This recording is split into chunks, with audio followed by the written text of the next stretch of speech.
इदं ज्ञानमुपाश्रित्य मम साधर्म्यमागताः सर्गे नोपजायन्ते प्रलये न व्यथन्ति च। इदं ज्ञानमुपाश्रित्य।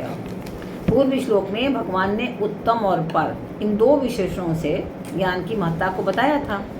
तो जिस ज्ञान की महिमा को भगवान ने बताया उस ज्ञान का अनुभव करना और उसका आश्रय लेना है, खाली सुनना नहीं है, उसका हमें अनुभव भी करना है और उसका आश्रय लेना है।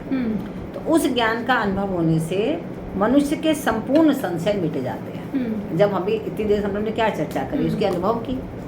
तो जब हम अनुभव में लेने लगेंगे तभी हमारे समस्त संशय जो है मिट जाएंगे, नहीं तो हमारे मन में कोई ना कोई शंका पैदा होती रहेगी और तभी वो व्यक्ति जो है ज्ञान स्वरूप बन जाएगा, जब उसके अंदर से सारे संशय मिट जाएंगे।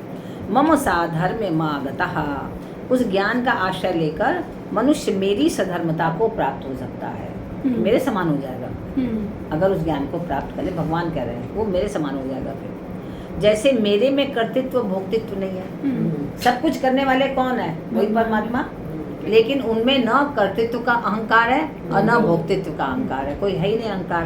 तो ऐसे ही जो पुरुष अगर वो क्षेत्र और क्षेत्रज्ञ के विषय में सही ढंग से समझ जाए तो उनके में भी न कर्तृत्व का अहंकार हो और न भोक्तृत्व का अहंकार हो, तो वो भी हमेशा मेरी तरह निर्लिप्त हो जाएंगे, निर्विकार हो जाएंगे, है ना।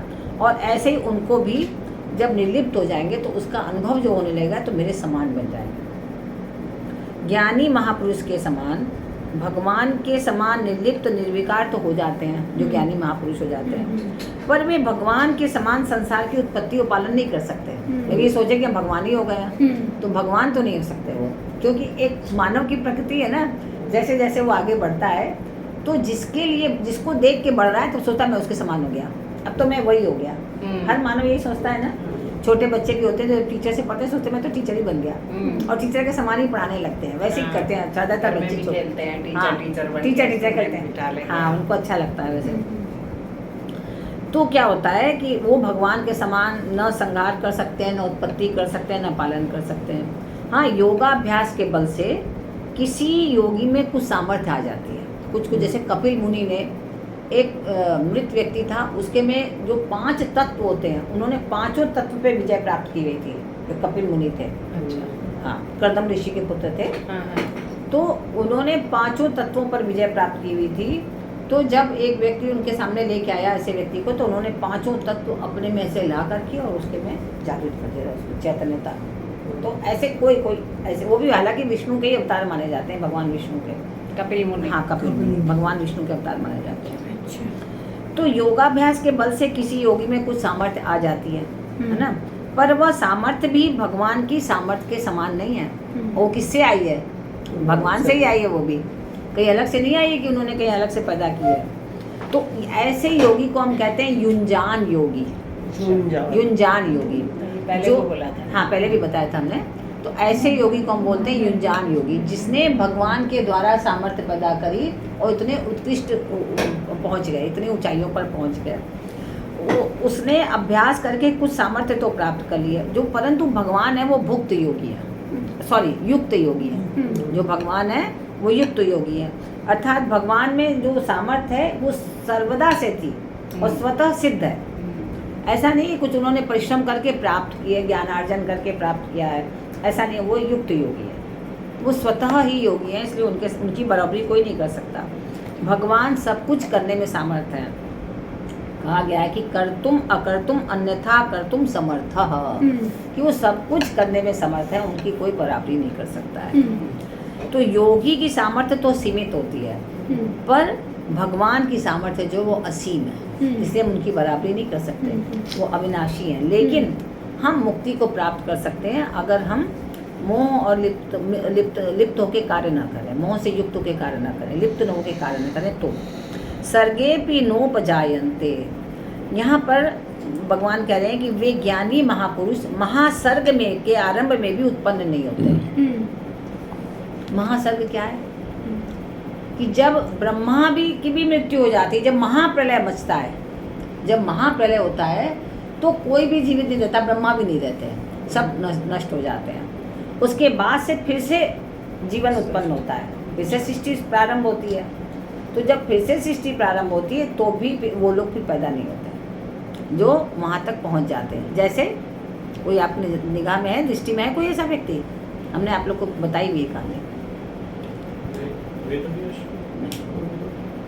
नहीं यार, बहुत बताते हैं आप लोगों को। काकभूषुंडी जी, अच्छा बताया ना हमने। और कितने सारे आपने बताए, कितनी बार बताया कि हाँ, कितनी बार 11 बार तो उन्होंने पूरा रामायण देखी है हाँ। और 16 बार उन्होंने महाभारत देखी है। तो सृष्टि उत्पन्न हो रही है, खत्म हो रही है, उत्पन्न हो रही है, खत्म हो रही है, लेकिन वो वहीं के वहीं है। तो महाभारत बार बार हुई थी। ये तो चलता रहता है, ये तो युग। पूरे पांडव बार आते हाँ, रहते और क्या। हैं। हाँ, ये सब चलती रहती, भगवान की लीला है। तो फिर आप कैसे देख रहे हैं काकभूषुंडी? वो देख रहे हैं, ऊपर बैठ के देख रहे नहीं तो हैं। पर अब तो महाभारत नहीं हो रही। उससे क्या होता है? अरे अब ये कलयुग आ गया ना, तो द्वापर में हुई थी ना। पाकिस्तान को देख यस यू आर। हाँ, तो वो तो कलयुग आ गया ना, कलयुग को देख रहे हैं। पाकिस्तान हिंदुस्तान को देख भाई वो तो द्वापर की लीला थी ना। और कहने का अब ये असुर ही है। हाँ, अब ये जो असुर- बदमाश है ये असुर असुर है, और है, क्या। जिनमें तम है वो असुर है। हाँ, बिल्कुल बिल्कुल बिल्कुल। तो ऐसे जो ज्ञानी महापुरुष होते हैं वो महासर्ग के आरंभ में भी उत्पन्न नहीं होते। कैसे? काकभूषुंडी जी जैसे, ठीक है। तो महासर्ग के आदि में 14 लोकों की तथा उन लोकों के अधिकारियों की भी उत्पत्ति होती है, जैसे इंद्र की, है ना, और यक्ष गंधर्व जितने भी लोग हैं सबकी उत्पत्ति होती है। पर वे महापुरुष उत्पन्न नहीं होते, अर्थात उनको फिर कर्म परवश होकर शरीर धारण नहीं करना पड़ता, है ना, जो कि ठीक तरह से क्षेत्र और क्षेत्र के समझ जाते हैं और प्रभु के समर्पित हो जाते हैं। प्रलये न व्यथन्ति च, और महाप्रलय में सर्वंतक अग्नि से जो चर अचर सभी प्राणी भस्म हो जाते हैं। समुद्र के बढ़ जाने से पृथ्वी डूब जाती है। 14 लोकों में हलचल हाहाकार भी मच जाता है, सभी प्राणी दुखी होते हैं, नष्ट होते हैं। परंतु महाप्रलय में उन ज्ञानी महापुरुषों को कोई दुख नहीं होता, कोई फर्क ही नहीं पड़ता। क्यों नहीं फर्क पड़ता? क्योंकि उनमें कोई हलचल इसलिए नहीं होती, कोई विकार नहीं होता कि वे महापुरुष जिस तत्व को प्राप्त हो गए उस तत्व में हलचल विकार है ही नहीं। किसमें हलचल और विकार? किसमें है हलचल और विकार? प्रकृति में है ना, जो भी हमारे अंदर है। फिर तो उसमें है ही नहीं, तो इसलिए उनमें कोई फर्क नहीं पड़ता उनको। तो फिर वे महापुरुष जब उनके में प्रकृति में लिप्त ही नहीं है तो वो कैसे व्यथित होंगे? व्यथित भी नहीं होते हैं, वो हमेशा प्रसन्न रहते हैं। तो महासर्ग में भी उत्पन्न न होने और महाप्रलय में भी व्यथित न होने के तात्पर्य है कि ज्ञानी महापुरुष का प्रकृति और प्रकृतिजन्य गुणों से सर्वथा संबंध विच्छेद हो जाता है। तो जब उससे संबंध विच्छेद ही हो गया तो फिर काहे का दुख? दुख तो प्रकृति से हम जुड़ते हैं तब तो होता है। मोह माया से जुड़ते तो ही तो तभी होता है। जब उससे हट गए, जब हट गए तो कोई वो ही नहीं है ना इन्वॉल्वमेंट है उनकी। हाँ, तो इसलिए प्रकृति का संबंध रहने से जो जन्म मरण होता है, दुख होता है, में हलचल होती है, प्रकृति के संबंध से रहित होने पर जो महापुरुष हैं वो जन्म मरण के दुख से हट जाते हैं।